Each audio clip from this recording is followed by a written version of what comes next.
So, good morning, everybody. Hey. Oh, go ahead. No, please. Please welcome everybody. Please welcome Alan Main, Executive Vice President of Customer Healthcare.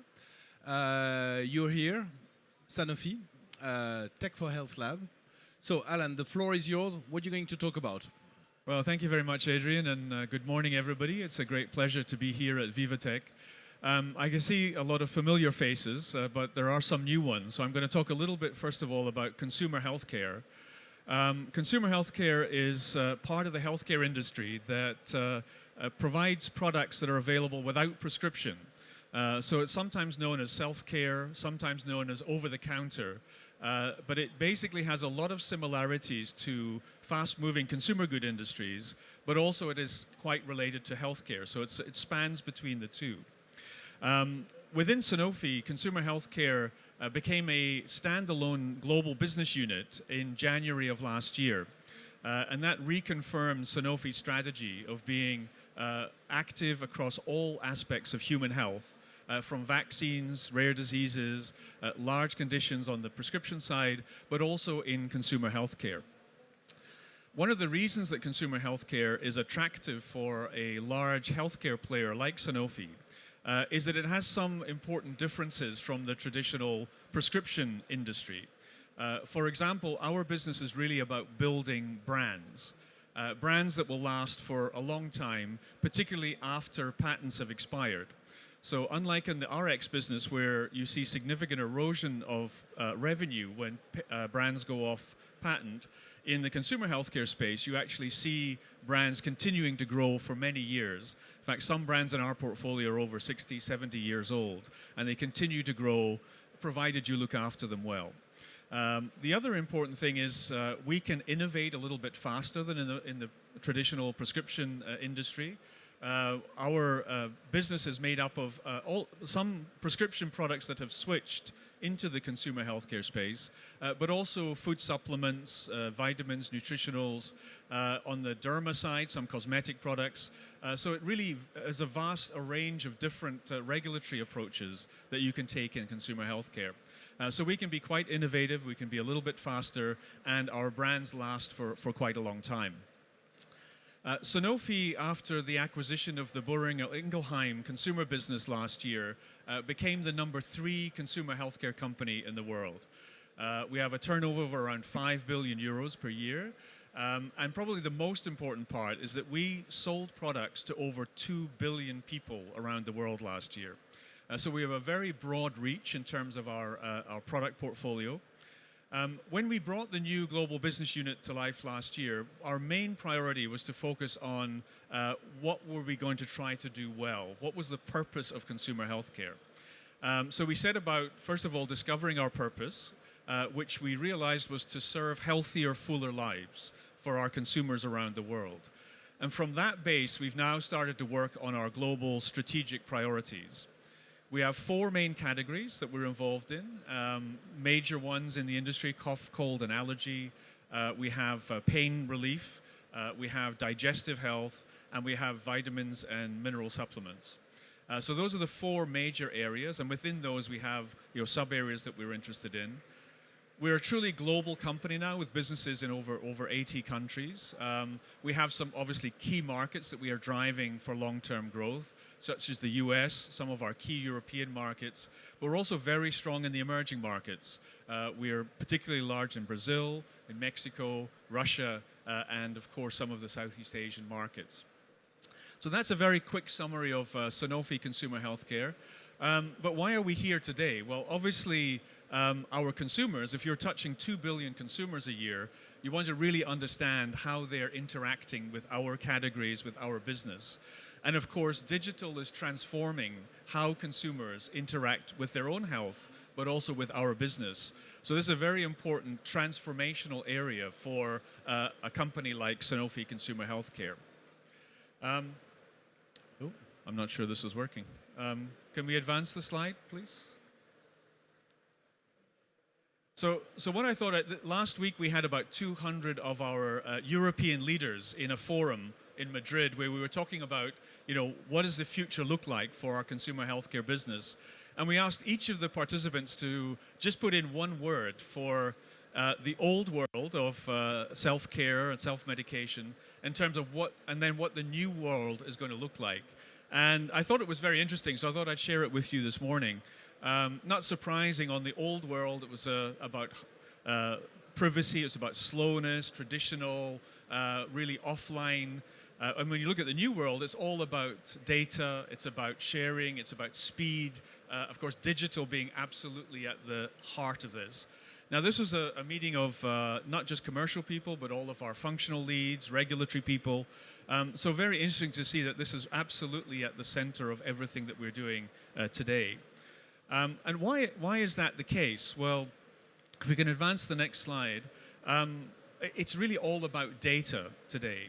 And data is at the heart of all of the things that we're doing. And I'm going to talk a little bit about a couple of these areas which have become the primary focus of our digital strategy at Sanofi Consumer Healthcare. The first one is precision marketing, and the second one is e-commerce. Now, of course, content is also incredibly important in terms of making sure your messaging is absolutely relevant to the target audience. But first of all, you've got to find those people, and that's where precision marketing comes in. And then you've got to give them an opportunity to buy your product once you have communicated with them, which is where the e-commerce part comes in. So this is a model that's really being changed for a number of years for the fast-moving consumer goods industry. And the consumer health or OTC industry is rapidly catching up. And in fact, for our industry, it's actually a very important development, because people within the consumer healthcare world are often seeking information proactively because they have a health condition that they're wanting to manage. It's not like buying soap powder or something to eat, but it's really something very specific around healthcare. They're often looking for recommendations. So of course, the digital platforms that exist are a great source of information to provide really good recommendations. We also understand that within our target populations, they're not huge populations. They could be, for example, 10% of a population base. Now, if you're advertising on television, you're getting potentially 90% wastage with that activities that you're undertaking. So the ability to be much more specific, to focus on specific segments, and even target into what they now call micro segments becomes increasingly important. And then, of course, they're also more willing to buy in the most convenient way possible. And that doesn't necessarily have to be exclusively online, but we're finding more and more people are mixing online and in-store purchasing. So we have to be able to understand what's driving that behavior and making sure that our brands are available to be chosen at the right place at the right time. So that's why I think for a consumer healthcare company like Sanofi, it's very important that we understand all of these elements and that we have our brands represented in the right way to the right people. So this is a little bit the shift that we're starting to see from what I would call more traditional media communication to much more precise and much more targeted media. In the past I mentioned mass marketing, so TV advertising, for example. A lot of wastage if you're targeting a very specific population. And often it was very intuition driven because you just had 30 seconds to get across a message and then somebody else's message would come straight after that. So not a lot of opportunity to have a dialogue or an interchange with your target consumers. And what we're moving towards today is what we call precision marketing. And this is creating micro segments of consumers who have an interest specifically in what you're offering. Now, today, it's still traditional brand products that we provide. It could be a painkiller, it could be something to take for an upset stomach. But in the future, I think we'll also be offering digital services on top of the products.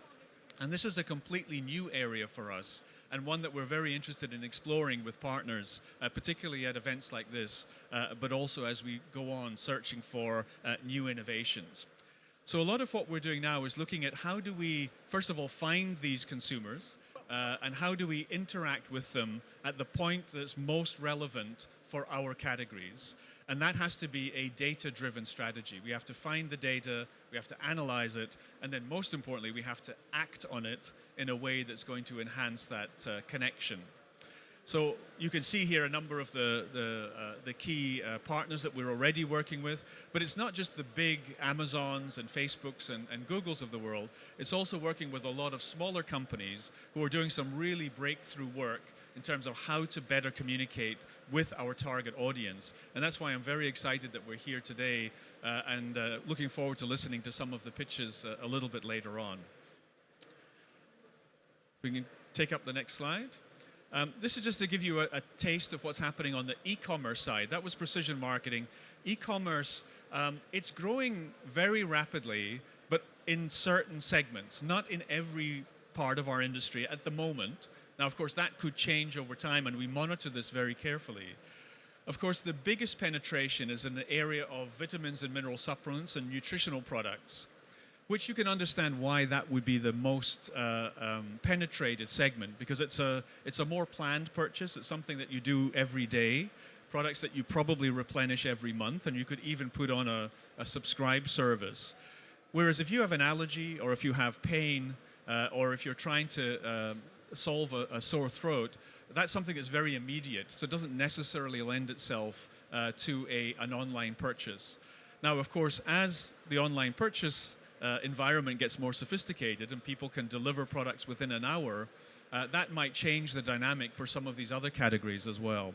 But you can see that the growth rates are very attractive. If you think the overall growth rate in consumer health is around 4% per year, all of these categories are growing much faster online, and some of them growing very nicely. Penetration levels, as I say, about 2 to 3% in the non-frequent purchase categories, up to 12% in nutritionals. And we know that, for example, a very developed market like China, where e-commerce platforms are very common, we're seeing penetration levels up to 18% for OTC products already. So it's a very interesting development, and one that we're looking at very carefully. And you have different types of markets. You've got markets like the US and China, where you have very large players who are dominating that space. And you have other markets like, for example, Germany, where you have multiple online pharmacies, often supplying from outside of the country. So there are different business models that we're having to track.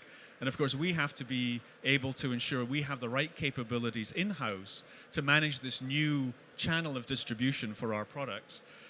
Without neglecting, of course, our traditional partners, because although the penetration levels are good and the growth is very nice, even in the next 10 years, we will still have the majority of our business going through traditional bricks and mortar retailers. So, of course, we can't afford to neglect them.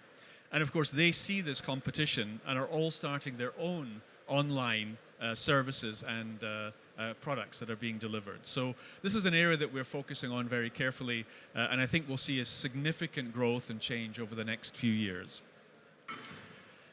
So again, I mentioned partnerships a number of times during the presentation, and I think that's really why we're here today and why we're continuing to look externally, because this is a new world for us. This is not the traditional consumer healthcare environment that we've known from the past.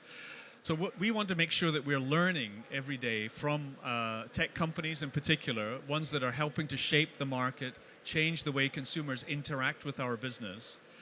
We want to engage with startups. We want to really see how we can develop new consumer engagement models. And I think we've got some very exciting proposals that we're going to hear shortly.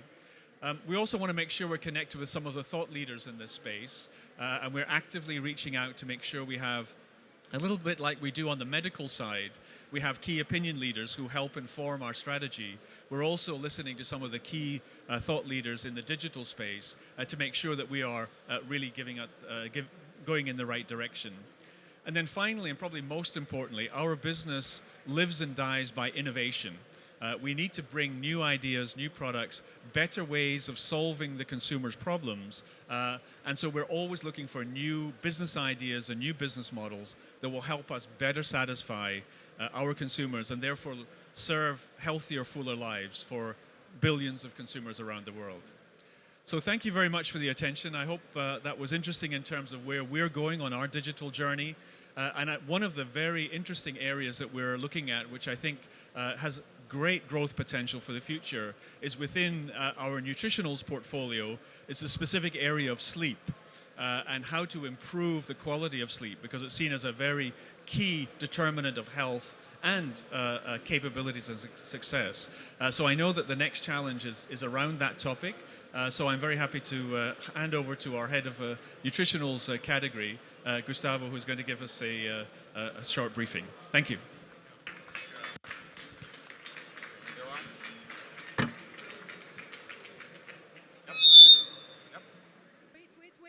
Wait. Okay. Wait.